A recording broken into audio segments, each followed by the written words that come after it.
Guys, good morning and welcome back to my channel with another episode.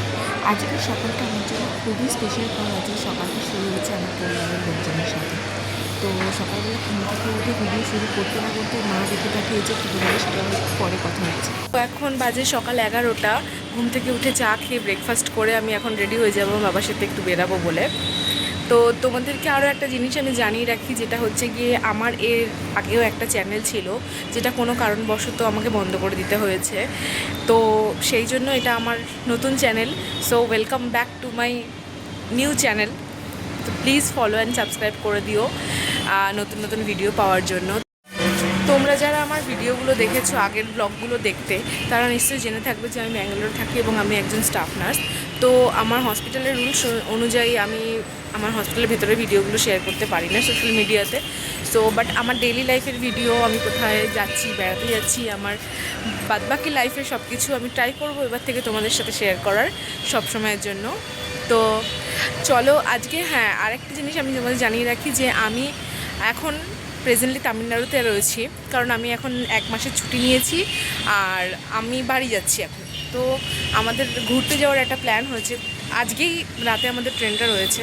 তো কোথায় ঘুরতে যাচ্ছি আর কিভাবে যাচ্ছি, কে কে যাচ্ছি, সমস্ত কিছুই তোমাদের সাথে ধীরে ধীরে শেয়ার করব, সাথে থাকো। তো আমাকে এখন একটু বেরিয়ে আসি, একটা কাজে যেতে হবে আমাকে বাবার সাথে। তো চলো দেখা হচ্ছে কিছুক্ষণ পর তোমাদের সবার সাথে। হ্যাঁ, তো বন্ধুরা, এখন বাজে বিকেল 5টা। আমি জাস্ট একটু আগে ফিরেছি, ফ্রেশ হয়ে খাওয়া দাওয়া করে একটুখানি ছাদে আসলাম ঘুরবো। মা নিচে সব কিছু রেডি করছে এখন থেকে রাতের জন্য খাবারপত্র বানানো, কালকের জন্য বানানো খাবারপত্র। তো আমাদের রাত্রিবেলা ট্রেন আছে 11:30টার সময়। তো এখান থেকে মোটামুটি 1 ঘন্টা, আধ ঘন্টা 1 ঘন্টা রাস্তা এখান থেকে অটোতে করে লাগে। তো তো আমি এখন ছাদে আছি, আর ঠিক ছাদের ওই দিকটাতে, উল্টো দিকটাতে আমার ভাই রয়েছে। তো দেখাবো ওকে, দাঁড়াও। ওই দেখো, দেখো, এটা হচ্ছে আমার ভাই। তো আমরা এখন এখানে একটা লজে রয়েছি। কী রে, তাকায় দিকে, ওই তাকায় দিকে। এই দেখো, এটা হচ্ছে কি আমার ভাই। তো হাই বলে দে সবাইকে। হাই। তো ও এখন এখানে খেলছিল, আমি ওই দিকটাতে তোমাদের সাথে কথা বলছিলাম। তো এখন নিচে যাব, মায়ের রান্নাবান্না করছে কিছু, তো সেই জন্য একটু মাকে সাহায্য করব। দিয়ে তারপরে বেরোতে বেরোতে আমাদের মোটামুটি 10টার দিকে, আমরা এখান থেকে 9:30 10টার দিকে এখান থেকে রওনা হব, যেতে যতক্ষণ।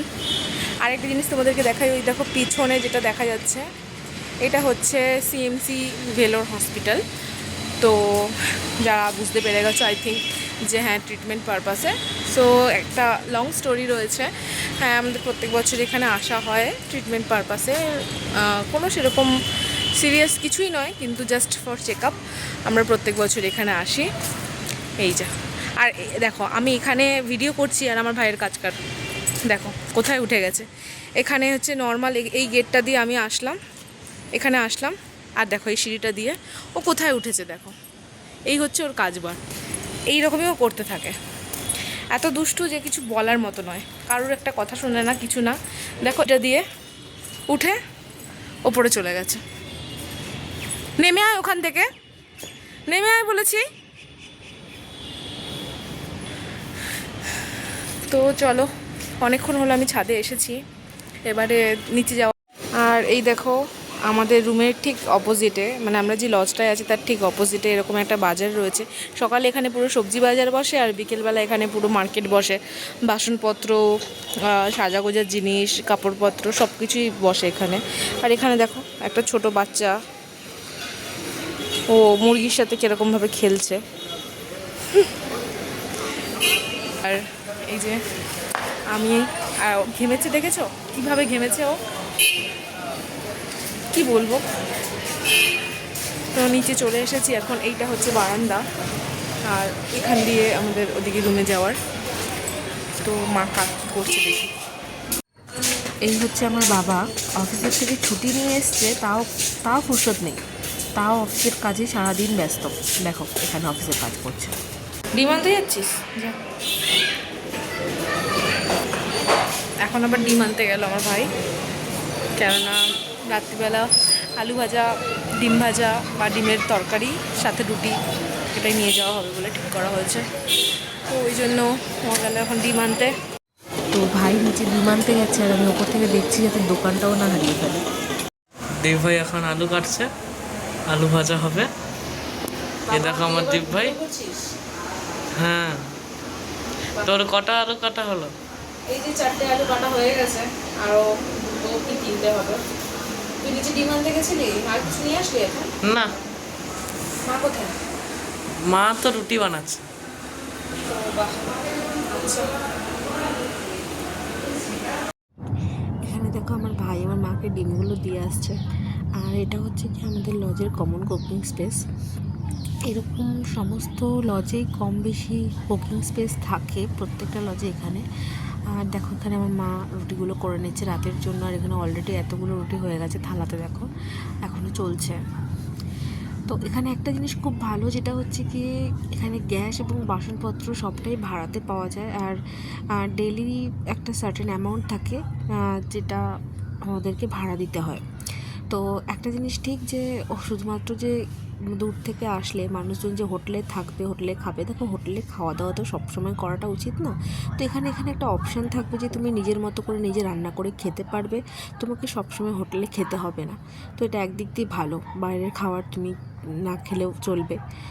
কিছু কিছু জায়গায় এমন হয় না যে তোমাকে বাইরের খাবারের উপরে ভিত্তি করে থাকতে হবে, কিন্তু এখানে সেই জিনিসটা নেই।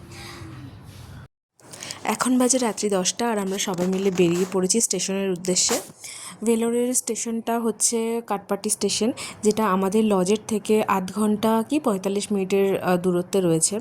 তো আমরা সবাই লাগেজ নিয়ে এখন মেন রোডে চলে এসেছি, এখান থেকেই মানে রানিং অটো ধরবো বলে।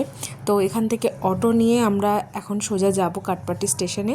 আমাদের ট্রেন রয়েছে রাত্রি 11:30টার সময়, যেটা ওখানে গিয়ে পৌঁছবে ভোর 4টের সময়, 4টে কি 4:10 এরকম টাইমিং।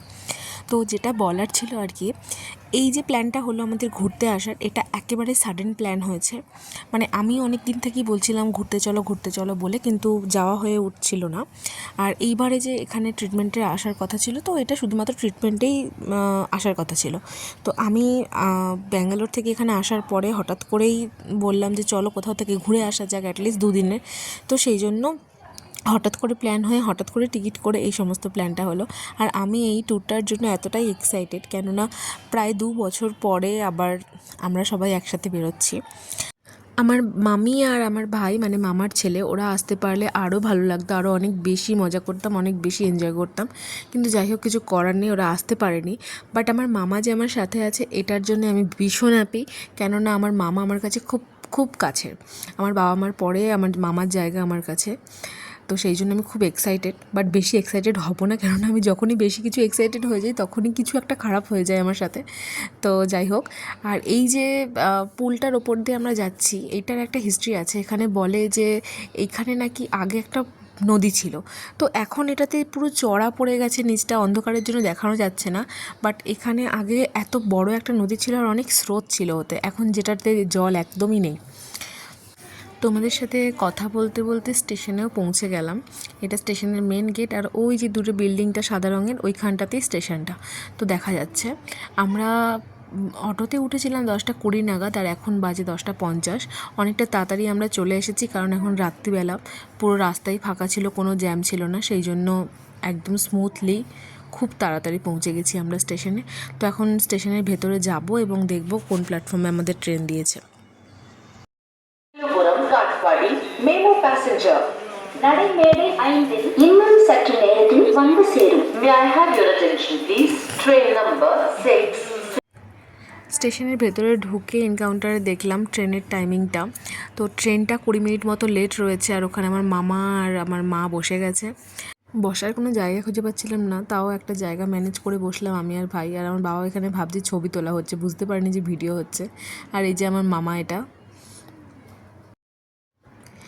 এখন বাজে ভোর 4টে, পরের দিন হয়ে গেছে, আর আমরা এখন ট্রেন থেকে নেমে গেছি ডিন্ডিগাল স্টেশনে। তো রাত্রিবেলার আমাদের ট্রেনটা লেট ছিল, কিন্তু যাই হোক নামানোর সময় ঠিক টাইমে নামিয়েছে। আরও একবার বলে দিই, এটা হচ্ছে ডিন্ডিগাল স্টেশন, যেটা কিনা আমরা কোদাইকানাল যাওয়ার জন্য এই স্টেশনে নামতে হয়। তো ফাইনালি এটা ডিসক্লোজ হয়ে গেল যে আমরা এখন কোদাইকানাল যাচ্ছি। তো যাই হোক, এই দেখো স্টেশনটার থেকে এখন আমরা বাইরে যাব। এখান থেকে যতটা সম্ভব আমরা জানতে পেরেছি, জেনে এসেছি যে এখান থেকে বাস যায়, যেটা হচ্ছে কি এটা পাবলিক ট্রান্সপোর্ট। তো এখান থেকে বাস যাবে কোদাইকানাল হিল স্টেশনে। আমরা স্টেশনের বাইরে থেকে অটো নিয়েছিলাম, যে অটোটা ডিন্ডিগাল বাস স্ট্যান্ড অবধি আমাদেরকে নিয়ে যাবে এবং ওখান থেকে পাবলিক ট্রান্সপোর্টটা আমাদেরকে নিতে হবে। তো আমরা অটো করে পৌঁছে যাই ডিন্ডিগাল বাস স্টপে। ডিন্ডিগাল বাস স্টপে গিয়ে ওখানে খোঁজখবর নেই যে ওখান থেকে যে কোদাইকানাল যাওয়ার যে বাস রয়েছে সেটা কটার সময় ছাড়বে। তো ওরা আমাদেরকে জানায় যে বাস যেটা আছে সেটা 6টার সময় ছাড়বে। সেই জন্য আমাদেরকে এখানে আরও 2 ঘন্টা মতো ওয়েট করতে হবে। তো আমরা আমাদের যে বাসটা যাবে কোদাইকানাল, তো সেই বাসটার কাছাকাছি পৌঁছে গেছি। আর এখানে বাসের যে ভাড়া সেটা হচ্ছে পার হেড 60 টাকা করে। তো আমরা টোটাল 5 জন ছিলাম, তো আমাদের পড়েছিল টোটাল 300 টাকা। আর এখানে ওই দিকটাতে, ওই সাইডে যেদিকে 3 সিটার রয়েছে, ওইদিকে আমার মা, বাবা এবং মামা বসে গেছে, আর এইদিকে 2 সিটারের সাইডে আমি আর আমার ভাই বসেছিলাম। আর এই হচ্ছে আমাদের পুরো বাসটা। আর আমি তোমাদের বাইরেটা দেখাবো। দেখো, এখানে প্রায় সকাল হয়ে গেছে, 6টা বাজে, কিন্তু দেখে মনে হচ্ছে যেন আরও বেশি সকাল হয়ে গেছে। পুরো রাত জার্নি করে সবাই এখানে খুব টায়ার্ড হয়ে রয়েছে, বাট আমি আর আমার ভাইয়ের ফুল এনার্জি নিয়ে বসে আছি। আচ্ছা, আরও একটা কথা তোমাদেরকে বলে রাখি, যেটা হচ্ছে কোদাইকানালে গিয়ে আমরা কোথায় থাকবো, কি করব কি না করব, এখন থেকে কিন্তু আমরা একদমই কিচ্ছু ফিক্স করিনি। যা হবে ওখানে গিয়ে দেখা যাবে, ওখানে গিয়ে হোটেল রুম দেখবো সমস্ত কিছু। আর দেখো, কথা বলতে বলতে আমাদের বাসটা কিন্তু রওনা হয়ে গেছে কোদাইকানালের হিল স্টেশনের উদ্দেশ্যে। আমরা কোদাইকানাল কিভাবে ঘুরলাম, কোথায় ছিলাম, কিভাবে গাড়ি নিলাম, সমস্ত কিছুটাই ভিডিওতে তোমাদের সাথে ধীরে ধীরে শেয়ার করব। আমার সাথে থেকো, আমার পাশে থেকো, আমার চ্যানেলটাকে লাইক করো, সাবস্ক্রাইব করো এবং শেয়ার করো তোমাদের বন্ধুদের সাথে ভালো লাগলে ভিডিওটা।